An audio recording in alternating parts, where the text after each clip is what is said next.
जिंदगी है। बहुत टाइम हो गया पर हम लोग वीडियो नहीं लेकर आ पाए।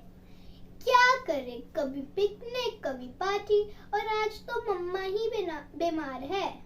तो हमने सोचा क्यों ना वीडियो लेकर आए, पर मम्मा नहीं आ सकती क्योंकि मम्मा का गला खराब है। तो मैं लेकर आ गई वीडियो। इस बार आपके लिए लाए हैं हम लोग फ्रेश फ्रूट क्रीम केक, जिसमें मेरा फेवरेट फ्रूट क्रीम और टेस्टी टेस्टी केक है। तो चलिए विदाउट वेस्टिंग एनी टाइम हम वीडियो की तरफ चलते हैं। पर उससे पहले लाइक शेयर सब्सक्राइब कर दीजिए और साथ ही बेल आइकन दबाइए। So let's get started. सबसे पहले एक पतीले में इस तरह से पानी ले लें और उसको गर्म करने के लिए चढ़ा दें। गर्म करने के बाद में आप उसमें चीनी डाल दें। मैंने यहाँ पर 1 कप के बराबर चीनी डाल दी है और उसको आप हिलाते रहें। चम्मच से यूँ हिलाते हिलाते आपको कुछ नहीं करना है, बस इसको डिज़ोल्व करना है। इस तरह से डिज़ोल्व हो जाए, जब ये पूरी तरह से डिज़ोल्व हो जाएगा आप इसको कम्प्लीटली ठंडा करने के लिए साइड में रख दें। याद रखें इसको कम्प्लीटली ठंडा कर दें, उसके बाद ही इसमें फ्रूट मिक्स करें, क्योंकि एक बार आपने इसमें गर्म फ्रूट में डाल दिया, गर्म पानी में फ्रूट्स डाल दिया तो आपके फ्रूट्स ख़राब हो जाएंगे फ्रेंड्स। तो आइए चलिए आगे का प्रोसेस करते हैं। दूसरी तरफ मैंने शुगर सिरप में डिप करके रखने के लिए फ्रूट्स काट लिए। आप देख सकते हैं strawberry, pineapple, orange, Apple, grapes और कीवी, इन सबको मैंने अच्छी तरह से काट के रख लिया है। आप देख सकते हैं क्वांटिटी थोड़ी ज़्यादा है क्योंकि आज मुझे 2 केक बनाने हैं। तो आइए हम इसको स्ट्रेन कर लेंगे कम्प्लीटली। थोड़े से बड़े चंक्स है, बिकॉज़ क्या होता है कि अच्छे खासे चंक्स आए आपके मुँह में केक के बीच में से, तो वो काफ़ी टेस्टी लगता है, इसलिए मैंने इस तरह से रखा है। फ्रूट्स को स्ट्रेन करने के बाद में हम इन दोनों को अलग अलग रख देंगे, शुगर सिरप और फ्रूट्स को फ्रिज में। आइए केक बेक करने से पहले केक को बेक करने का इंतज़ाम कर लेते हैं। इस तरह से मैंने एक पतीली चढ़ा दी है, हांडी चढ़ा दी है, जिस पे इस तरह से मैंने एक स्टैंड रख दिया है और इसमें हम एक ढक्कन लगा देंगे। इसको प्री हीट होने के लिए रख देंगे हम 10 मिनट के लिए और उसके बाद में इसके अंदर केक डालेंगे। तब तक केक रेडी करते हैं। केक बनाने के लिए मैं चिराग ब्रांड का vanilla flavour cake premix use करूँगी। इससे केक का टेक्सचर और फ्लेवर दोनों बहुत अच्छा आता है। आप चाहे तो किसी और ब्रांड का भी यूज़ कर सकते हैं, वैसे प्रीमिक्स हर ब्रांड का ही बहुत अच्छा आता है। सबसे पहले केक बनाने के लिए इस तरह से केक टिन में तेल लगा लें और उसके बाद उसमें थोड़ा सा मैदा का पाउडर डाल के इसको ग्रीस कर लें। उसके बाद उसके लिए आप प्रीमिक्स ले लें। प्रीमिक्स में मैंने 240 ml और 120 ml लिया है।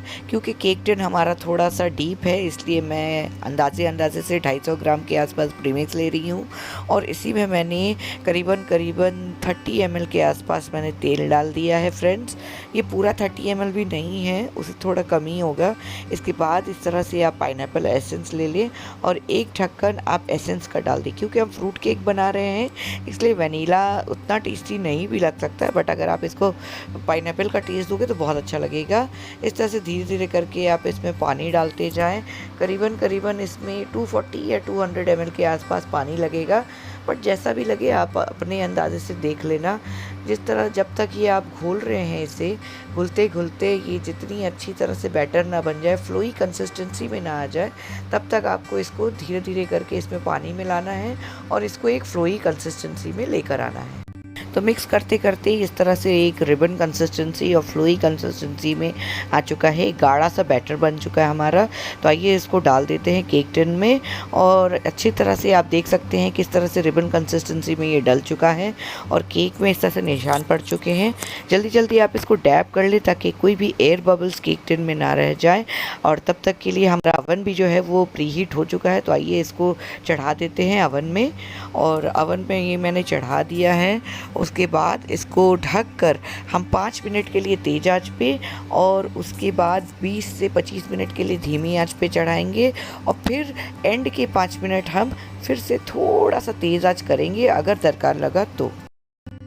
आइए चलिए इसको अच्छी तरह से ढक के इसको बेक होने देते हैं। तो देखिए ढक्कन खोल के हमने देखा है केक बिल्कुल हो चुका है। तो अब इसको यूं ही थोड़ी देर ढक के यूं ही रख देंगे और इसको ठंडा होने के लिए हम यूं ही छोड़ देंगे। तब तक के लिए हमारे केक की जितनी भी रिक्वायरमेंट्स है उसे पूरी कर लेते हैं। तो लास्ट टाइम केक को हम फाइनली इस तरह से चेक कर लेंगे। ढकने के बाद में देखिए जो रही सही कसर थी वो पूरी हो चुकी है, गोल्डन हो चुका है केक। तो एक टूथपिक की मदद से हम इसी तरह से देख लेंगे उसको। टूथपिक बिल्कुल क्लीन आया है, ये इंडिकेशन है कि केक हमारा फुल्ली बेक हो चुका है। अब आइए इसको कम्प्लीटली ठंडा कर लेते हैं। तो आइए चलिए व्हिप्ड क्रीम बनाने के लिए फ्रेंड्स हमको जो करना है वो है, सबसे पहले इस तरह से आप अपने लिए एक मिक्सर ले लें। याद रखें इसको 300 वाट से ऊपर ही होना चाहिए। मेरा मिक्सर जो है वो 400 वाट्स का है, तो ये काफ़ी जल्दी व्हिप्ड क्रीम बना देता है। और व्हिप्ड क्रीम के लिए आपको क्रीम जो है वो ठंडा होना चाहिए आपका क्रीम, लेकिन उसमें आइस क्रिस्टल्स नहीं रहना चाहिए, क्योंकि जितनी जल्दी आपके आइस क्रिस्टल्स नहीं रहेंगे और वो सिर्फ ठंडा रहेगा उतनी जल्दी आपका व्हिप्ड क्रीम बनना शुरू हो जाएगा। पहले आपको इसको ऐसे लो फ्लेम पे, लो नहीं मिडिल फ्लेम पे करके इस तरह से व्हिप कर लेना है क्रीम को। जब वो अच्छी तरह से झाग बनना शुरू हो जाए तो आपको इस तरह से उसको हाई फ्लेम पे 2 से 3 मिनट चला के उसको फोमी टेक्सचर पे या क्रीमी टेक्सचर पे ले आना है। आपको इसमें ज़्यादा टाइम नहीं लगेगा, अगर जैसे कि मैंने बताया आपका मशीन जो है वो ज़्यादा वाट्स वाला रहेगा। मेरा क्योंकि 400 वाट्स का है इसलिए मुझे बहुत टाइम नहीं लगा, ये 5 से 6 मिनट में पूरा रेडी हो जाता है। अभी आप देख सकते हैं कि कैसे ये फोमी टेक्सचर पे आ चुका है। तो एक बार फिर से हम इसको मशीन को चलाएंगे और इसको यूं ही चलाते हुए आप इसको क्रीमी टेक्सचर पे ले आएँ। देख सकते हैं फ्रेंड, करते करते देखिए फोमी टेक्सचर से कैसे क्रीमी टेक्सचर पे आ चुका है हमारा क्रीम। इसी तरह से आपको इसको चला लेना है और चलाते चलाते अच्छी तरह से ये जब तक क्रीमी ना हो जाए और स्टीफी पीक्स ना आ जाए। तो ये देखिए यहाँ पे कैसे स्टीफी पीक्स आने लगे हैं, ये आप देख सकते हैं। और इसको अब हम फ्रिज में रख देंगे थोड़ी देर ठंडा होने के लिए और फिर इसका इस्तेमाल करेंगे। तो आइए फ्रेंड्स, देख सकते हैं केक बिल्कुल ठंडा हो चुका है। अब धीरे धीरे करके हमको इसको 3 लेयर्स में काट लेना है। आप चाहे तो इसको 2 लेयर में भी काट सकते हैं, बट अगर आप बर्थडे केक या कोई भी एनिवर्सरी केक इस तरह से बना रहे हैं तो पाउंड केक में 3 लेयर्स का असली मज़ा आता है। उसमें आपको क्रीम और फ्रूट्स या जो भी आप फिलिंग डाल रहे हो उसका टेक्स्चर अलग ही आता है। ये देख सकते हैं आप किस तरह से कट कर ये बिल्कुल लेयर्स अलग हो रहे हैं। और इसका टेक्स्चर भी आप देख सकते हैं किस तरह से सॉफ्ट और बिल्कुल स्पंजी है। थोड़ा बहुत अगर इधर उधर रह भी जाए तो वो बाद में क्रीमिंग के साथ ठीक हो जाएगा। तो ये देखिए ये 3 लेयर हम काट चुके हैं। अब आइए इसकी क्रम कोटिंग करना शुरू करते हैं, इसकी क्रीमिंग करना शुरू करते हैं। तो चलिए आइए, जो हमने फ्रूट एक्सट्रैक्ट निकाल के रखा था उससे हम इस केक को इस तरह से शुगर सिरप से कोट कर लेंगे। सबसे नीचे वाले कोट में आप सबसे कम शुगर सिरप डालें जिससे कि वो फ्लॉगी ना हो। और फिर उसके बाद क्रीम की इस तरह से आप लेयर लगाते जाएं। आप कोशिश करें कि इस तरह से राउंड एंड राउंड लेयर लगाएं। अगर आप बिगिनर हो तो कभी भी स्पैटुला में क्रीम लेके आप केक पे डायरेक्ट ना डालें। इस तरह से आप व्हिप्ड क्रीम को पाइपिंग के ज़रिए अगर आप लगाओगे तो देखना आपके पूरे केक में इक्वली जो है वो क्रीम स्प्रेड हो जाएगा। और सबको जो भी आपका केक खा रहा होगा ना, तो हर एक लेयर में एक इक्वल अमाउंट ऑफ केक मिलता है और उससे क्या होता है, टेस्ट भी काफ़ी इन्हेंस होता है। नेक्स्ट आप स्पैटुला से यूं इस तरह से क्रीम को केक के ऊपर घुमाते रहिए, जिससे क्या होता है कि क्रीम जहाँ कहीं भी अगर गैप बची है तो वहाँ इक्वली स्प्रेड हो जाती है। और टेस्ट में भी ना, जब क्रीम इक्वली मिले तो फिर काफ़ी टेस्ट इन्हेंस हो जाता है केक का। क्रीम को लगाने के बाद में आप अपने फ्रेश फ्रूट्स को, जिसको आपने शुगर सिरप में डिप किया था और उसके बाद स्ट्रेन कर लिया था, उन सारे फ्रूट्स को यूँ इस तरह से उसकी लेयरिंग कर दें। एक बार आपने लेयरिंग करनी स्टार्ट कर दी ना, तो आपको कोशिश करनी है कि इक्वल लेयरिंग करें, कि जिससे क्या हो कि हर एक स्लाइस में कि फ्रूट्स आपको मिलता रहे केक के टेस्ट पे। ये अगर आप प्रोफेशनल बेसिस पे या पर्सनल बेसिस पे बना रहे हैं तो आपको कभी भी कोई भी डिसअपॉइंटमेंट नहीं आएगी अगर आप इस तरह से लेयरिंग करेंगे। और इसके ठीक बाद आपको फ्रूट के ऊपर भी एक लेयर पतली क्रीम की लगानी है।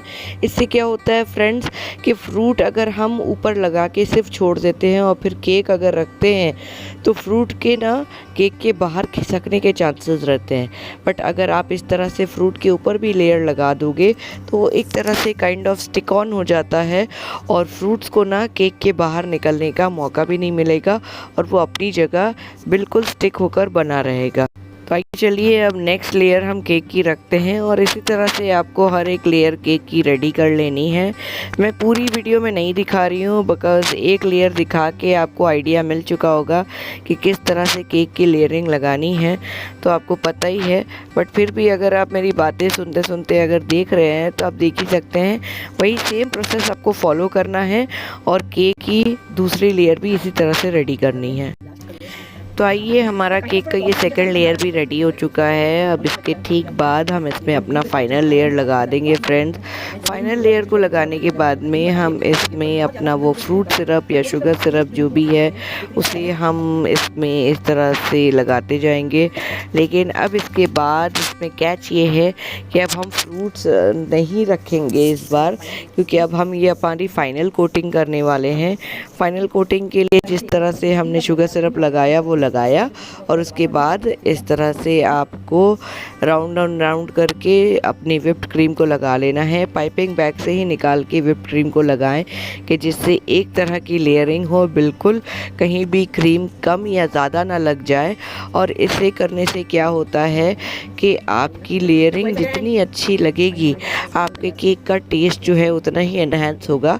आप देख सकते हैं अब हमने इसको स्प्रेड करना शुरू कर दिया है। आप इस तरह से स्प्रेड आउट करते रहें, आपकी क्रीम सारे के सारे केक पे इस तरह से स्प्रेड आउट होना शुरू हो जाएगी। आप अपने स्पैचुला को अपने कन्वीनियंस के हिसाब से ही इस्तेमाल करें। मुझे ये जो आप स्पैचुला देख रहे हैं थोड़ी सी कर्व टाइप की, इस पे काफ़ी कन्वीनियंट है। बट कितनों को होता है ना, कई सारे लोगों को एक लंबी स्पैचुला आती है उसमें कन्वीनियंस रहता है तो वो यूज़ कर लेते हैं। तो आप देख सकते हैं कि हमारी क्रम कोटिंग जो है वो बिल्कुल हो चुकी है रेडी। तो अब आगे का प्रोसेस में इसी तरह से क्रम कोटिंग करते हुए केक को रेडी कर लेते हैं। कहीं भी अगर आपकी क्रम कोटिंग में थोड़ा बहुत छूट जाए तो दिक्कत की कोई बात नहीं है, क्योंकि डिज़ाइन इसमें स्कोप रहता है डिज़ाइन बनाने का। तो आप जितनी अच्छे से डिज़ाइन बनाओगे ना उतनी ही अच्छी आपकी केक की फाइनल फिनिशिंग आएगी। तो ये जहाँ जहाँ हमारी फाइनल प्रेजेंटेशन के लिए थोड़ी सी इसको प्लेन करना हो केक को या थोड़ा लुक देना हो, तो वहाँ आप इस तरह से एक कोम को लगा के इसको प्लेन कर लें। आप अपने केक को जितनी भी क्रीम है उस तरह से यूँ प्लेन कर लें ताकि इसकी फ़ाइनल प्रेजेंटेशन में ना लुक अच्छी आ जाए। और जहाँ जहाँ आप देख सकते हैं यूँ गैप छूट गया है, क्योंकि हमने एक मोटी लेयर क्रीम की लगा ली है, इसलिए डबल लेयर नहीं लगाएंगे। जहाँ जहाँ गैप छूट जाए वहाँ आप इस तरह से क्रीम को लगा दें और स्पैचुला से इस तरह से आप केक को अपना प्लेन कर लें। इससे लुक भी बना रहेगा और आपको डबल बहुत ज़्यादा क्रीम लगाने की भी ज़रूरत नहीं है, क्योंकि किसी भी केक में बहुत ज़्यादा भी क्रीम हो जाए ना तो वो भी टेस्ट ख़राब कर सकती है।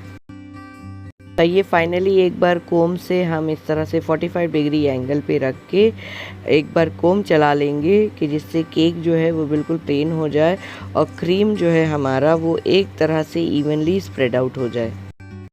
तो आइए चलिए इस तरह से एक बार आप जो स्पैचुला होता है या जो भी ब्रश होता है उससे इस तरह से हाथ फेर लें। इससे क्या होता है कि अगर आपका कहीं अनइवन रह भी जाए ना केक, तो इसमें एक वो पैटर्न बन जाता है, एक डिज़ाइन बन जाता है, तो केक फिर आपका दिखने में ख़राब नहीं लगता। And at the same time designing की वजह से ना इसमें एक अलग स्पेशल स्टाइल आ जाता है।